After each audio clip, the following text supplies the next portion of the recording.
Warahmatullahi wabarakatuh. Perkenalkan, nama saya Adistia Haura dari semester 2B. Di sini saya akan mereview hukum pidana, teori ajaran sebab akibat atau kausalitas, teori conditio sine qua non atau teori syarat mutlak berasal dari von Bury, Jerman.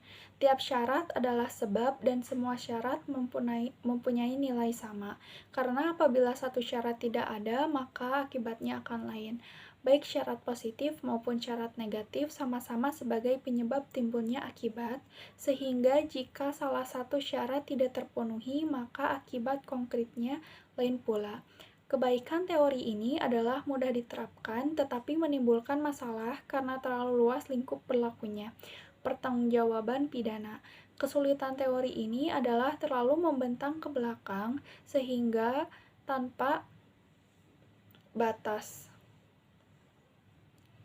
B. Teori individualisasi mengadakan pembatasan antara syarat dengan sebab secara pandangan khusus, atau mengindividualisasi, yaitu secara konkret mengenai perkara tertentu saja, dengan mengambil pendapat sesudah kejadian. Dalam menentukan akibat dari sebab, dilihat dari rangkaian syarat itu dilihat sendiri-sendiri. Ada tokoh atau penganut teori individualisasi adalah satu Brigmeier, sebab adalah syarat yang paling kuat.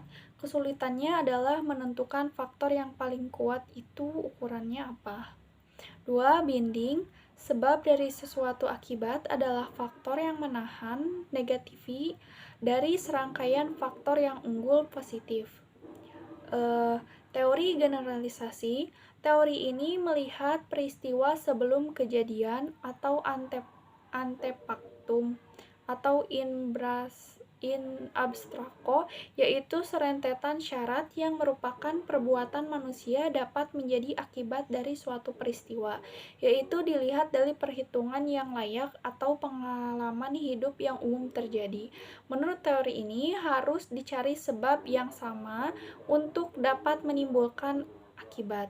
Oleh sebab itu, teori ini disebut teori adekuat. Ukuran dari teori ini adalah keadaan atau kebiasaan sehari-hari.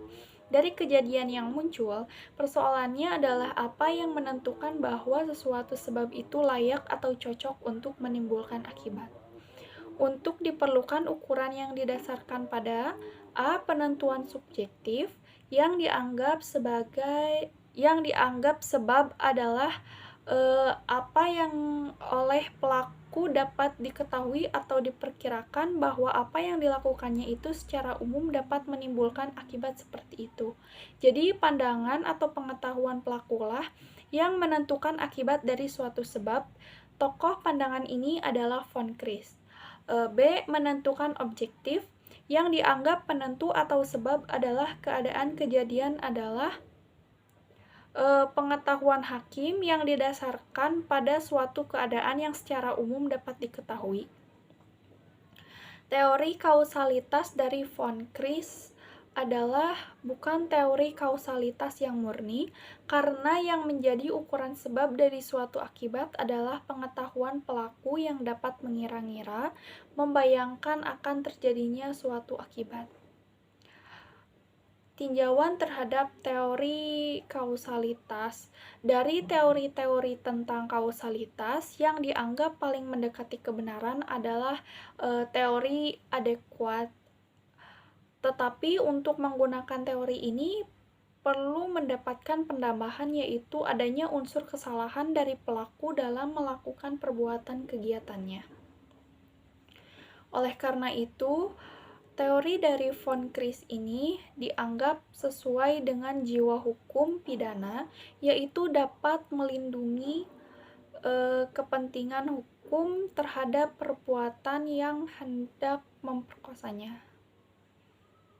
Atas dasar hukum itu, hukum pidana harus membuat pagar, aturan terhadap tindakan atau perbuatan yang mendatangkan kerugian. Kelemahan teori ini adalah terlalu banyak menggunakan istilah yang tidak terang atau kurang jelas, seperti kata-kata kadar. biasanya pengalaman manusia pada umumnya, dan lain-lain. Teori kausalitas dalam hal tidak berbuat muncul dalam delik omisi dan delik komisionis per omissionem commissa, yaitu delik yang dilakukan dengan secara tidak berbuat. Terhadap hal ini ada beberapa pendapat, yaitu tidak mungkin orang yang tidak berbuat akan menimbulkan akibat. Pendapat ini dapat dipergunakan dalam IPS, khususnya ilmu hukum pidana. Ukuran dari sebab adalah perbuatan yang paling positif yang dilakukan oleh pelaku. Sebab adalah sesuatu yang dilakukan, jadi teori ini juga tidak dapat diterima dalam hukum pidana karena bukan yang paling positif yang menjadi ukuran, melainkan yang ada hubungannya antara sebab dengan akibat. Sekian dari saya, mohon maaf bila ada kesalahan kata. Wassalamualaikum warahmatullahi wabarakatuh.